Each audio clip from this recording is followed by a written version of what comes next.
বাকি যদি আমাদের সম্পর্কের কথা বলতে হয়, আপনারা দুজনেই এত সুন্দর করে ৭১-এর কথা দিয়ে শুরু করেছেন, কারণ ৭১-এর বাইরে কিছু হয় না। আর বাংলাদেশের সাথে আমাদের সম্পর্ক, ভারতের সম্পর্ক, মুক্তিযোদ্ধা, বাংলাদেশের আপনাদের মুক্তিযুদ্ধের যে জায়গাটা, যে চেতনা, যে জায়গাটা, সেটা আপনাদের চেতনা তো যত বড়, আমাদের চেতনা তো ততটাই বড়। হ্যাঁ, আমরা সেটাকে ততটাই সম্মান করি এবং আমাদের কাছেও সেটা একটা বিরাট, সেই মুক্তিযুদ্ধের সাথে যুক্ত থাকার ব্যাপারটা আমাদের জন্য বিরাট সম্মানের জায়গা। সিলন টি রপ্তানিতে শীর্ষে।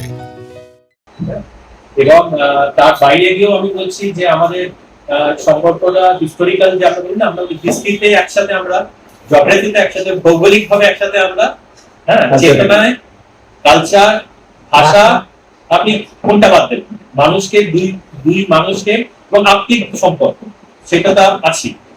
তো যে দুটো দেশের মধ্যে সবচেয়ে বড় বড় সম্পর্কগুলোর জায়গায় আমরা এক জায়গায় আছি। এটা ঐতিহাসিক ভাবে দেখুন, ভৌগোলিক ভাবে দেখুন, সাংস্কৃতিক ভাবে দেখুন, এবং সবচেয়ে বড় কথা আজকের দিনে যেটা বলে পিপল টু পিপল কন্ট্যাক্ট। হ্যাঁ, এই যে আমি এখানে এসে আমার একটা সবচেয়ে গুরুত্বপূর্ণ কাজ এখানে হচ্ছে ভিসা দেওয়া।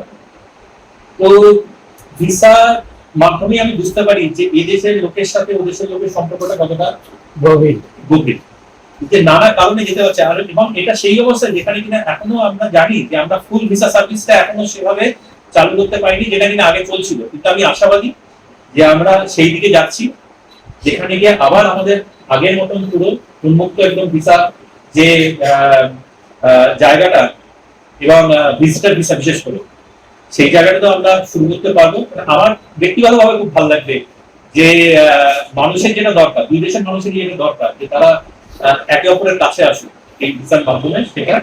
কিন্তু তার মধ্যেও জানেন যে আমরা মেডিকেল ভিসা দিচ্ছি, কারণ সেটা তো আর মানুষের শরীর স্বাস্থ্য তো আর কোনো কিছুর অপেক্ষায় থাকে না, সেখানেও আমরা বুঝি যে সেটা গুরুত্ব পাবো। বিজনেস ভিসা কিছু দিচ্ছি, কিছু লোকের তীর্থের কারণে যাচ্ছে, এবং কিছু কিছু ক্ষেত্রে ডুয়ালিটি, তাদের ইন্ডিয়াতে যাওয়ার দরকার উন্নয়নের ভিসার জন্য, সেগুলো আমরা দিচ্ছি। ফলে এই যে বললাম যে বিভিন্ন সম্পর্কটা বিভিন্ন লেভেল আছে, হ্যাঁ, শুধু এক জায়গায় নয়, শুধু শুধু হিস্টোরিক্যাল বা শুধু বিভিন্ন লেভেল আছে। পাশাপাশি আমাদের একটা বড় ইদানিংকালে আমাদের ফরেন পলিসি বলেন যে একটা বড় জায়গা হচ্ছে যে ডেভেলপমেন্ট প্রজেক্টস। ভারত কিন্তু বাংলাদেশে অনেক ডেভেলপমেন্ট প্রজেক্ট করেছে। সিলেটের ভারতের কিছু প্রজেক্টসের কাজকর্ম আছে, আপনারা যারা জানেন আছে, সেগুলোর ব্যাপারে আমাদের খুব একটা গর্বের জায়গা যে আমরা এখানে সিলেটে কিছু, আমাদের সিলেটের লোকেদের জন্য কিছু করতে পেরেছি, যেটা কিনা সিলেটের সাধারণ মানুষ তার সুবিধা নিচ্ছে।